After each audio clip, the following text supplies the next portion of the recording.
Welcome to my YouTube channel Tiger Education. अगर आप भी मेरा हर वीडियो का नोटिफिकेशन सबसे पहले पाना चाहते हैं तो इस वीडियो को सब्सक्राइब ज़रूर करें ताकि हर नोटिफिकेशन सबसे पहले आपको मिले। तो आज का जो मेरा टॉपिक है एक बहुत ही महत्वपूर्ण टॉपिक है कि हम अवतल दर्पण में कैसे प्रमाणित करेंगे कि F बराबर R/2 होता है। यह एक बहुत महत्वपूर्ण क्वेश्चन है, ठीक है। तो सबसे पहले हम इसके लिए क्या करेंगे, अवतल दर्पण में हमको प्रूव करना है तो सबसे पहले हम एक अवतल दर्पण ले लेते हैं। अवतल दर्पण किसे कहते हैं? वैसा दर्पण जिसका बाहर का भाग उठा हुआ हो और अंदर का भाग धंसा हुआ हो। जैसा कि आप डेफिनेशन में देख रहे हैं उसी प्रकार से यहाँ पे फिगर को ड्रॉ किया गया है। तो हम Mn एक अवतल दर्पण ले लिए, जैसा कि देख रहे हैं कि बाहर की ओर इसका रंगाया हुआ है और अंदर की ओर धंसा हुआ है, ठीक है। तो हम एक अवतल दर्पण ले लिए। इसी के मिडिल में हम एक प्रधान अक्ष ले लिए, प्रिंसिपल एक्सिस इसको कहते हैं, ठीक है। इसी के मिडिल पॉइंट पे हम एक प्रधान अक्ष ले लिए। यह प्रधान अक्ष जहाँ पे मिलेगा वो पोल हो जाएगा, यानी कि उसको पोल कहते हैं, हिंदी में ध्रुव कहते हैं। उसको पी से डिनोट किया जाता है, उसको पी से डिनोट कर दिए हम। उसके बाद फिर यहाँ पे हम वक्रता केंद्र जिसको सेंटर ऑफ कर्वेचर सी कहा जाता है, उसको हम सी से डिनोट कर दिया। और इन दोनों के बीच में हम फोकस ले लिए, ठीक है। तो इसको हम बड़ी एफ से डिनोट करते हैं। इसी के जस्ट समांतर हमने एक और किरण लिया जिसको हम आपतित किरण कहते हैं। यह आपतित किरण अवतल दर्पण से टकराने के बाद फोकस से होकर गुजर रहा है, जैसा कि आप फिगर में देख रहे हैं, ठीक है। तो हम ये भी एक आपतित किरण ले लिए और यह अवतल दर्पण से टकराने के बाद फोकस से होकर गुजर रहा है, जैसा कि आप देख रहे हैं यहाँ पे। उसके बाद इसके मिडिल में एक फिल्म खींचा गया, ठीक है। चूँकि आप जानते हैं कि अगर एक यहाँ पे एक रेखा है, आपतित किरण अगर आ रही है, आने का निशान आप दे दीजिए, आ रही है, तो यहाँ से टकराने के बाद अगर वापस जाएगी तो इसकी मिडिल पॉइंट में यहाँ पे एक अभिलंब खींचा जाता है। यही इसका नियम है, ठीक है। आने वाली किरण को हम आई से डिनोट करते हैं जिसको इंसिडेंट रे कहा जाता है, और जाने वाली किरण को हम आर से डिनोट करते हैं जिसको रिफ्लेक्टेड रे कहा जाता है। इसी के अनुसार हम आई और आर नहीं लेकर के हम कोण 1 लिए हैं आई के जगह में और कोण 2 लिए हैं आर की जगह में। आप कुछ भी मान सकते हैं, ठीक है। तो जैसा कि फिगर में ड्रॉ किया गया है हम उसी के अकॉर्डिंग लैंग्वेज उसी को लिखे हैं कि क्या हम फिगर में ड्रॉ किए हैं उसी को लैंग्वेज में हम यहाँ पे समझाने का कोशिश किए हैं। तो क्या किए हैं हम, आइए देखते हैं।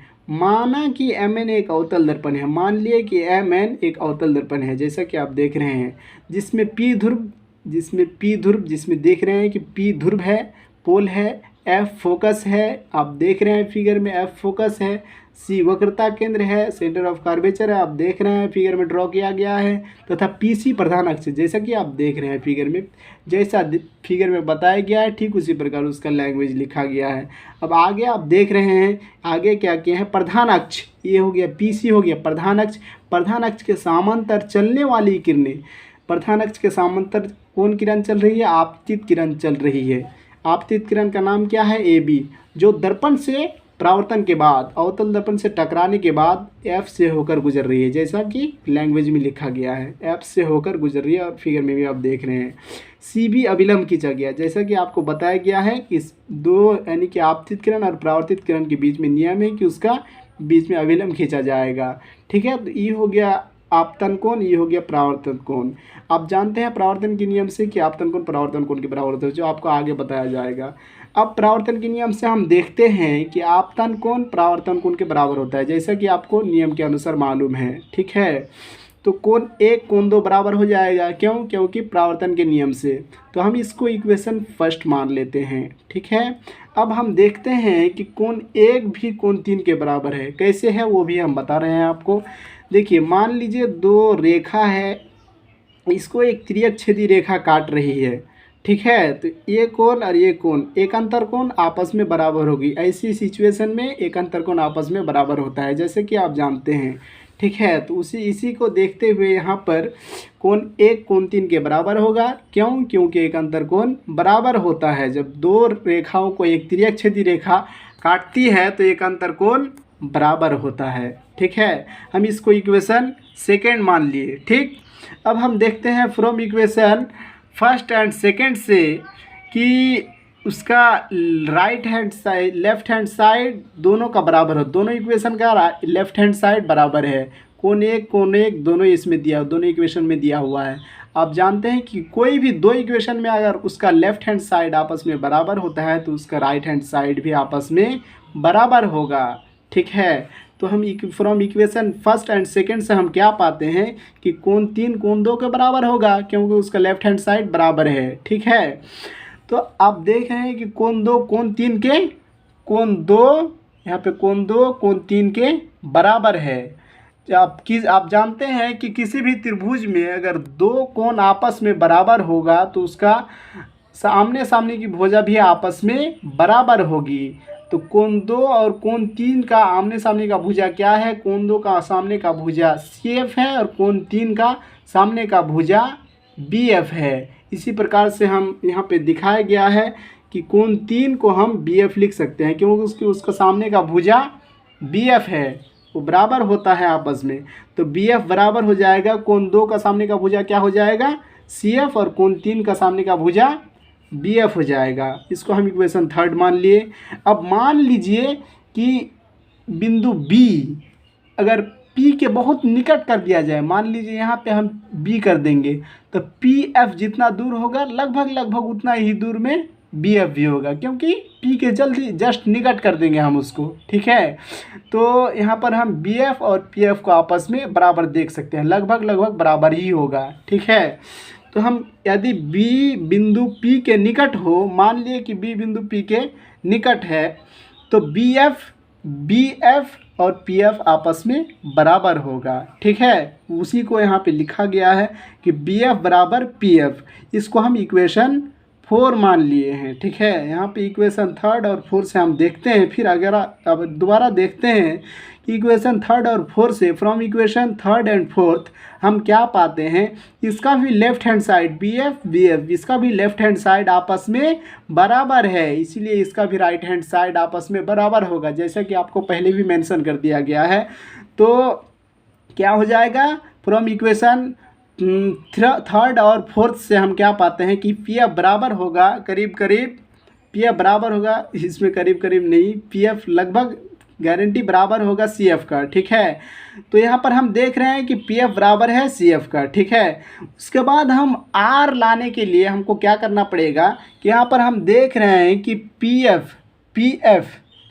PF बराबर है CF का। ठीक है, तो हम R लाने के लिए क्या करेंगे कि PF प्लस CF को जोड़ देंगे। तो PF प्लस CF को हम जोड़ दिए हैं बराबर PC। यहाँ पे PF और CF बराबर, आप देख रहे हैं कि PF और CF बराबर है PC का, क्योंकि इन दोनों को जोड़ेंगे तो PC के बराबर होगा। तो उसी को यहाँ पे लिखा गया है कि PF प्लस CF बराबर PC। ठीक है, यहाँ पे देख रहे हैं कि PF बराबर है CF का, तो ये इसका मतलब है कि हम CF की जगह PF लिख सकते हैं। तो PF ऑलरेडी लिखा हुआ है, तो उसी को हम लिख दिए हैं, प्लस कर दिए हैं, उसके बाद यहाँ पे CF के जगह हम PF लिख दिए हैं, जैसा कि आप देख रहे हैं यहाँ पर बराबर PC को उसी प्रकार हम रख दिए हैं, इसमें कोई चेंजिंग नहीं किए हैं। तो PF प्लस PF अगला स्टेप में देख रहे हैं कि PF प्लस PF बराबर PC। क्यों? क्योंकि डबल अगर PF और PF को जोड़ेंगे तो 2PF हो जाएगा बराबर PC। उसी प्रकार से PC को हम रख दिए हैं, उसमें कोई चेंजिंग नहीं किए हैं। अब आप देख रहे हैं कि PF को हम क्या कहते हैं? ध्रुव और फोकस के बीच की दूरी को, आप जानते हैं कि ध्रुव और फोकस के बीच की दूरी को फोकस कहते हैं, इसको छोटी f से डिनोट किया जाता है। और आप यह भी जानते हैं कि ध्रुव और वक्रता केंद्र के बीच की दूरी को वक्रता त्रिज्या कहते हैं, इसको बड़ी R से डिनोट किया जाता है। ठीक है, इसको बड़ी R से डिनोट किया जाता है। उसी को हम यहाँ पे मेंशन किए हैं कि 2 और PF के जगह हम छोटा f दे दिए हैं, क्योंकि ध्रुव और फोकस के बीच की दूरी को फोकस दूरी कहा जाता है। ध्रुव और फोकस के बीच की दूरी को फोकस दूरी कहा जाता है, और PC ध्रुव और वक्रता केंद्र के बीच की दूरी को वक्रता त्रिज्या कहा जाता है। इसीलिए हम वक्रता त्रिज्या बड़ी R से डिनोट किया जाता है, इसीलिए बड़ी R हम लिख दिए हैं। ठीक है, उसके बाद आप जानते हैं कि बराबर के इधर अगर कोई दो अंक अगर मल्टीप्लिकेशन में रहे, तो आप यह भी जानते हैं कि बराबर के राइट हैंड साइड में आने पर वह डिवीजन में बदल जाता है। तो इसीलिए f बराबर हो जाएगा R/2 का। इस प्रकार से हम देखते हैं कि जो चीज़ हमें प्रूव्ड करना था वो प्रूव्ड हो गया है। हम आशा करते हैं कि आप समझ गए होंगे। If you are interested to watch this video, then I am requesting you, then please subscribe this channel Thank you very much. Goodbye, bye bye, and God bless you. Thank you very much.